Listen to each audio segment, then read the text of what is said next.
सती।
सत्य तो ये है महादेव कि आपके बिना मेरा मन नहीं लगता। भूख, प्यास, निद्रा, ये सारी आवश्यकताएं मुझे व्यर्थ लगती हैं। महादेव, देवी सती के शव को लिए कहाँ जा रहे हैं? ना जाने अब क्या नया संकट आएगा इस सृष्टि पर। आप मेरे जीवन के अभिन्न अंग है महादेव। अब मैं भी आपके जीवन का अभिन्न अंग बनना चाहती हूँ।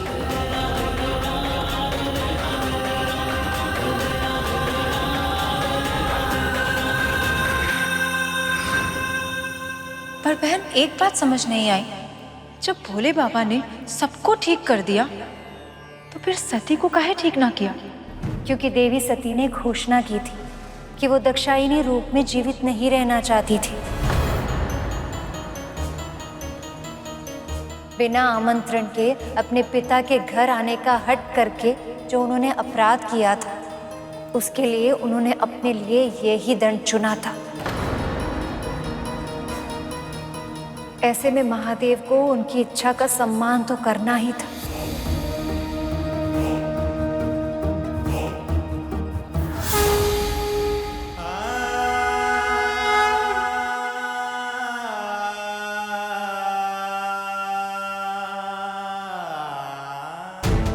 महादेव कहाँ जा रहे हैं देवराज? इस प्रश्न का उत्तर न तो मेरे पास है, न ब्रह्मदेव के पास, न प्रभु विष्णु के पास, और न ही स्वयं इनके पास। मुझे भय हो रहा है कि इस समय काल भी इस आशंका से घबराया हुआ है कि कहाँ जा रहे हैं वो और अब क्या करेंगे महादेव।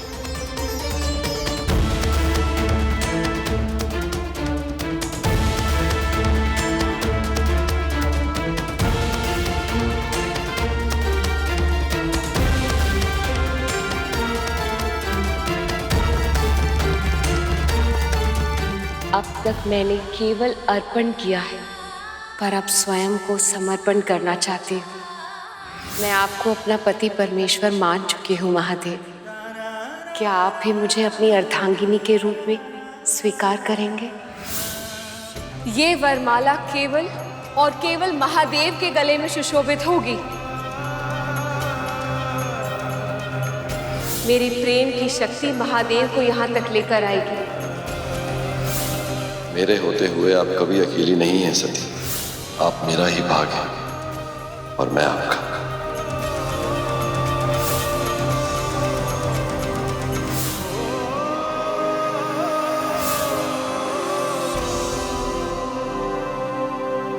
मुझे क्षमा कर दीजिए प्रिय,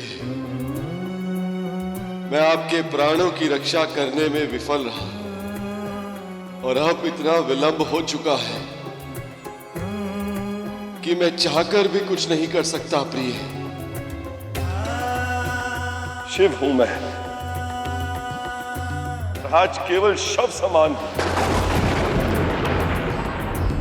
ये कैसी विवशता है कि आज मैं अपने प्रिया को जीवन भी नहीं दे सकता, समय का चक्र नहीं लौटा सकता, आपको उस यज्ञ में जाने से नहीं रोक सकता। मैं क्या करूं प्रिय, मैं क्या करूं?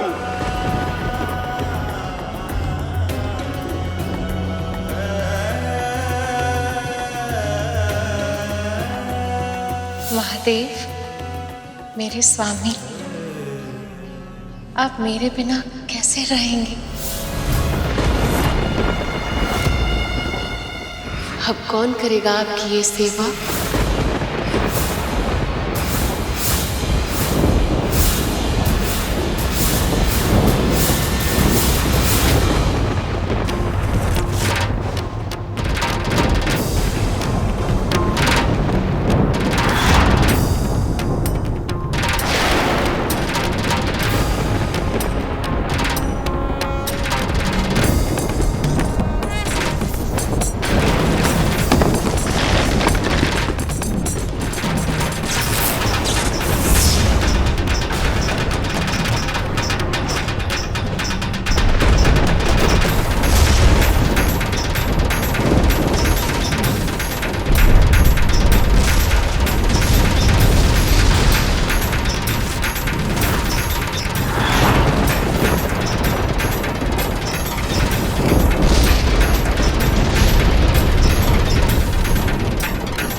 देवी सती से विरह के वियोग में महादेव कितने वर्षों से तांडव नृत्य करके अपना दुख प्रकट कर रहे हैं।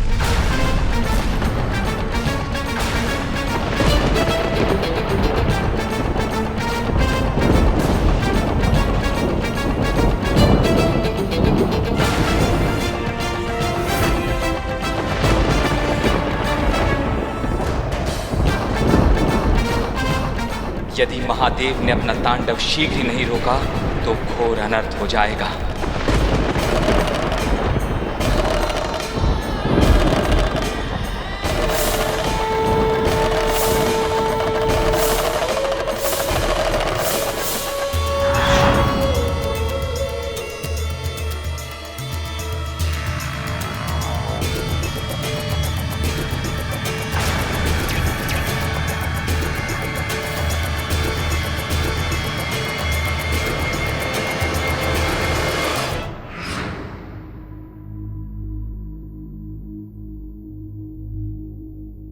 महादेव के तांडव नृत्य के माध्यम से उनकी मन की उस व्यथा को कथा के रूप में कह रहा था, जो वो स्वयं अपने शब्दों में कहने के लिए असमर्थ थे। सदैव स्थिर और अनासक्त रहने वाले महादेव भी देवी सती के जाने के बाद जैसे अपना संतुलन ही खो बैठे। कई वर्षों तक वे बिना रुके तांडव करते ही रहे। विनाश की ताल पर अब संहार का नर्तन करने में, स्वयं को रोकने में सक्षम नहीं थे। परंतु भोलेनाथ के तांडव से तो सारी सृष्टि नष्ट हो जाती है। ऐसे में तो उनका रुकना बहुत आवश्यक था। हाँ माँ, कैसे रुके वो? कैसे समाप्त हुआ शिव जी का तांडव? ब्रह्मदेव, श्री नारायण, अब आप ही कुछ कर सकते हैं। कुछ कीजिए, कोई भी उपाय कीजिए, पर महादेव को मृत्यु और विनाश का ये महाभयानक नृत्य करने से रोक लीजिए प्रभु। महादेव तो सदैव मोह माया से परे रहते, किंतु इस समय वह भी देवी सती के मृतदेह से मोह लगाए बैठे। दुख की अधिकता से माया में उलझ गए हैं। वह ये भूल गए कि शरीर तो नश्वर, देवी सती तो पहले से ही उनमें विलीन हो चुकी। तो फिर उन्हें ये स्मृति दिलानी होगी। पर नारायण, शक्ति के बिना शिव को रोक पाना संभव कैसे होगा?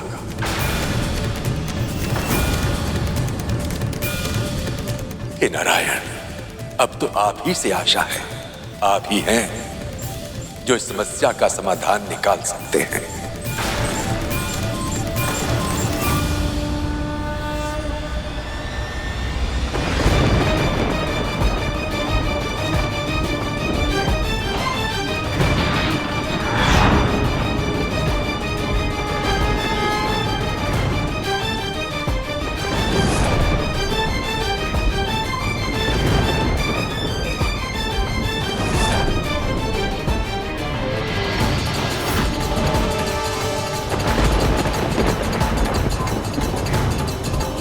अपने आप को इतना कष्ट मत दीजिए सखा।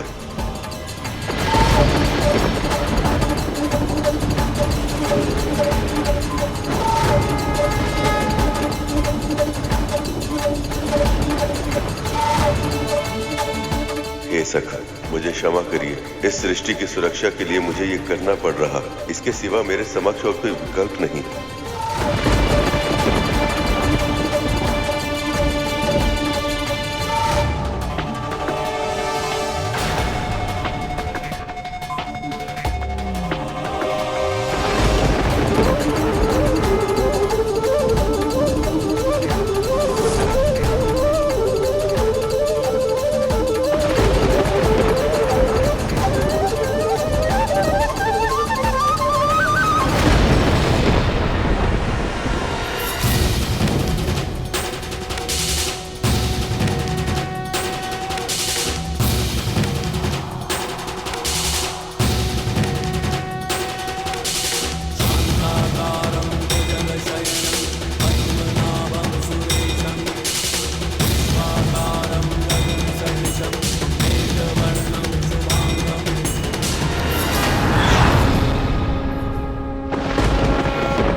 मुझे क्षमा कर दें महादेव। आपके तांडव के कारण संसार का विनाश हो रहा था, इसलिए प्राणी मात्र की रक्षा के लिए मुझे इतने कठोर निर्णय का आश्रय लेना पड़ा। देवी सती के देह के विभाजित खंड जहां जहां गिरे, वो सभी स्थान आज से शक्ति पीठ के नाम से जाने जाएंगे।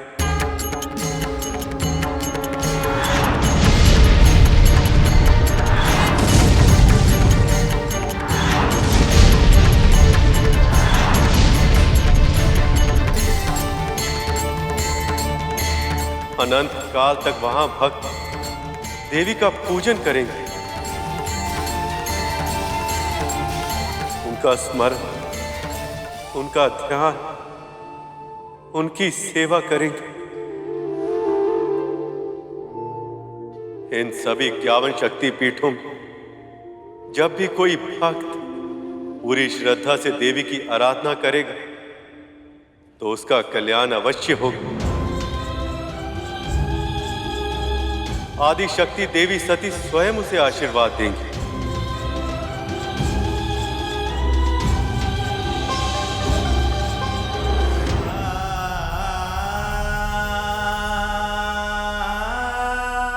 हमारा साथ बस इतना ही था महादेव।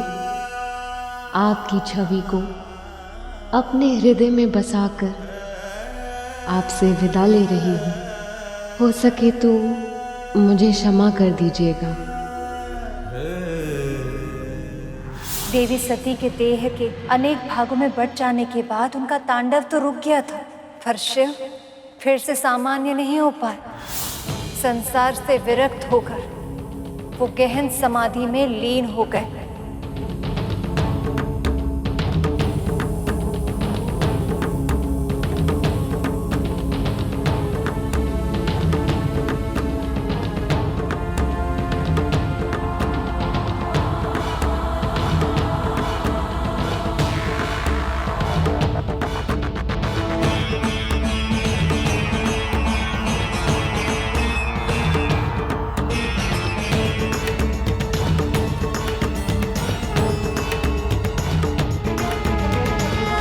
शिव का इस तरह विरक्त होना संसार के लिए अच्छा नहीं था, क्योंकि शिव और शक्ति का संतुलन ही सृष्टि को संतुलन देता है। जब वो दोनों एक दूसरे से दूर हो गए तो सृष्टि शक्ति विहीन हो जाती है, पाप बढ़ने लगता है, बुराई प्रकट होने लगती है और विनाश निश्चित हो जाता है। इस बार भी शिव और शक्ति के अलग होने का परिणाम शीघ्र ही दिखने लगा। असुरों को फिर से उभरने का अवसर मिलने लगा। ऐसा ही एक महाशक्ति असुर था, तारकासुर। अन्य असुरों की तरह उसने भी वरदान की शक्ति पाने के लिए ब्रह्मदेव की भीषण तपस्या की। ओम वेदात्मने विद्महे हिरण्यगर्भाय धीमहि तन्नो ब्रह्मा प्रचोदयात्। ओम वेदात्मने विद्महे हिरण्यगर्भाय धीमहि तन्नो ब्रह्मा प्रचोदयात्।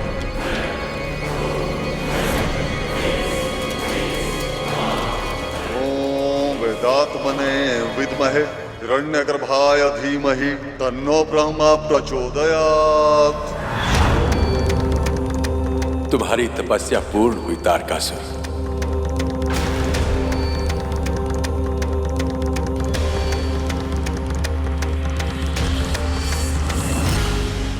प्रणाम ब्रह्मदेव। कल्याण हो। बोलो, क्या वरदान चाहिए? बस एक ही वरदान की इच्छा है ब्रह्मदेव, कि मैं अनंत काल तक इस देह का उपभोग कर पाऊं, अजर अमर हो जाऊं। असंभव है ये जो तुम मांग रहे हो। इस पूरी सृष्टि में इस वरदान को प्राप्त कर पाना किसी के लिए भी संभव नहीं है। अमरता का वरदान छोड़कर कोई और वर मांग लो। फिर आप मुझे ये वरदान दीजिए ब्रह्मदेव, कि मेरी मृत्यु केवल उसी के द्वारा संभव हो पाए जिसका जन्म स्वयं महादेव शिव शंकर से हुआ हो।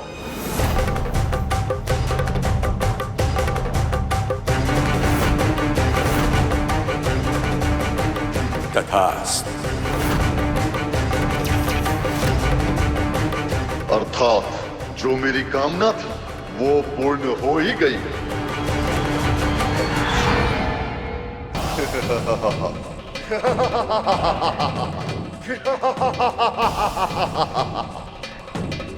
ना चाहते हुए भी आपने मुझे अमर बना ही दिया ब्रह्मदेव। शिव शंकर की पत्नी भस्म हो चुकी है और शिव संसार से विरक्त होकर गहन समाधि में जा चुके हैं।